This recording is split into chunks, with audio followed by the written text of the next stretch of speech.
kembali dengan lawan artan di sini. Rider. Tak perlu pembukaan ya.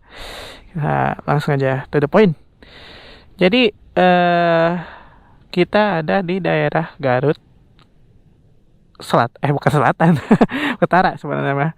Ini ada di bagian perumahan sebenarnya. Gue lagi jalan-jalan sebenarnya ini teh, karena ya gabut aja sih sebenarnya.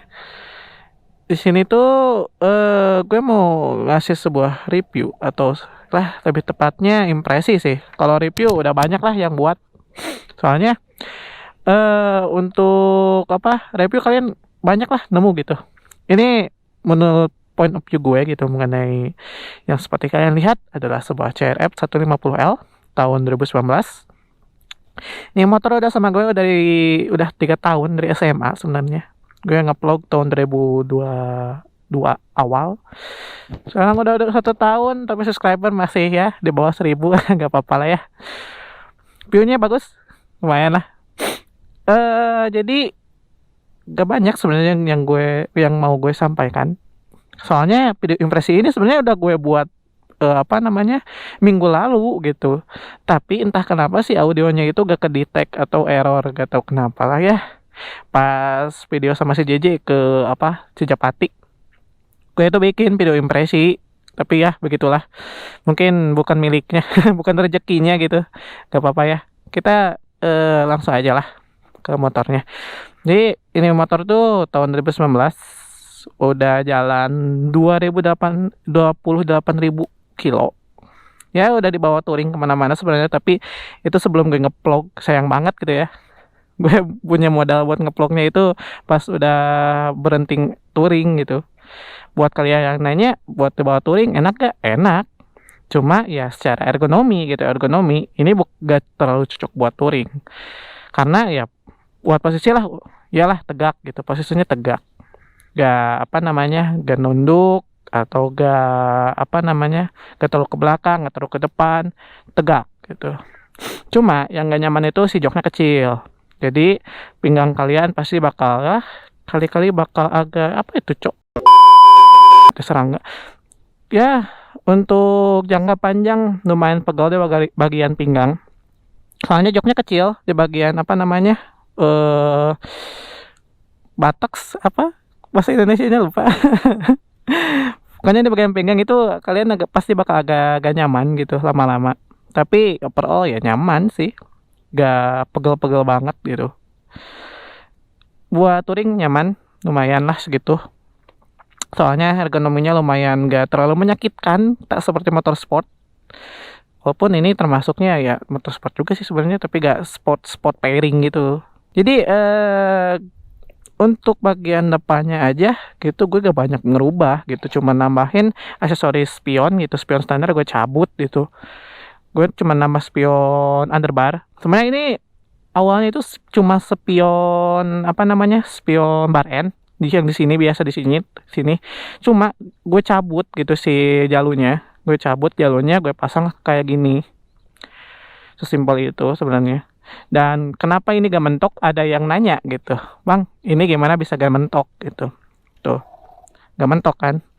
Jadi jawaban sederhananya itu si risernya itu gue balik gitu. Si risernya itu gue balik. Soalnya standarnya itu ke depan ke sini. Cuma gue bukan ganti sih, gue puter ke atas gitu. Alasannya kenapa? Soalnya riser yang kanan ini bengkok, bekas jatuh. Dulu funpack, ini motor gue bawa Trabas dan sempat jatuh. Si riser kanannya itu bengkok, jadi gue puter ke atas, sempat di pressure juga, cuma gak 100% lurus. Jadi gue balik dan ternyata entah bagaimana malah lurus. Gue juga bingung. Tapi ya sudahlah, itu what it is. Solusinya udah dapet gitu, si risernya gak terkesan bengkok. Si spion gak mentok di sini karena gue balik ini ya. Gitu guys. Bagian depan sebenarnya gak banyak yang gue modif, bagian stang juga lah. Pokoknya dari master rem, kabelnya juga kabel nih lagi. Ya kabel lah. Apalah lupa gitu, gue lagi puasa aja gak fokus parah sebenarnya ini, apalagi panas. Dari kaliper juga gak diubah gitu, cuma gue ganti ke Supermoto. Awalnya itu ya motor trail seperti yang kalian tahu gitu. Ya buat kalian yang ngomong ini motor salah habitat, kalian kurang jauh mainnya. Kalian nggak tahu supermoto itu internasional. Udah go internasional. Ini adalah sebuah udah jadi apa namanya, lifestyle sebenarnya. Supermoto itu udah jadi lifestyle di luar sana. Ya mungkin di kita begitulah ya. Untuk knalpot sebenarnya yang gue ganti itu bukan hanya dari ban, tapi knalpot juga. Knalpot yang gue pakai itu Norifumi Torch atau TORC. Harga 1,5 ke 1,7 tergantung yang jual. Suaranya lumayan adem, sebenarnya gak terlalu berisik. Ini full system. Oh ya, buat ban gue pakai Extra Max, ada motor. Few moments later. Jadi untuk ban gue pakai Extra Max. Peleknya pakai PR apa gitu, lupa. Wait, gue cari dulu. Gak tau udah hilang nggak tuh, masih ada. Oh, masih ada. Itu PR Sprint ukuran 17 3,50. Jadi lumayan lah standar supermoto. Yang depan itu 3,00 ukuran 17, sama juga Extra Max bannya. Buat kalian yang nyari ban murah tapi lengket, Extra Max jawabannya. Awet juga sih. Gue pakai dari semenjak dulu ganti ke supermoto, berarti udah jalan 20.000 kilo. Itu untuk ban. Gak ada lagi sebenarnya, cuma ada bercak-bercak kayak gini tuh. Sebenarnya dulu gue udah ganti dekal, cuma ya begitulah. Gue cabut lagi dekalnya karena itu cuma dekal murahan sebenarnya. Jadi udah jelek gitu. Kelihatan enak dilihat, cuma bagian bawahnya gue masih pasang. Buat kalian yang kepo suaranya seperti apa, kita nyalakan. Ada anak-anak ngabers guys.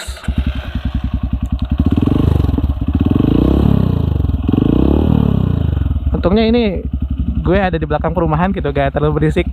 Maaf ya, gak bisa berisik banget. Sebenarnya overall ini motor gak terlalu berisik. Motor ini kenapa gak terlalu berisik daripada apa namanya knalpot pada umumnya yang dipakai para pengguna CRF.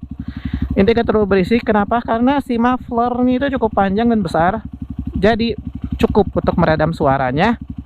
Tapi dengan kelebihan ini RPM atasnya enak, ya sesuai apa namanya rumusnya gitu. Semakin panjang mufflernya itu semakin enak ditarikan atas. Untuk yang kecil mufflernya itu enak ditarikan bawah. Kata siapa? Gak tahu, banyak yang ngomong gitu. Coba aja cari sumbernya. Gue gak nyari sumber secara kredibelnya gitu seperti apa.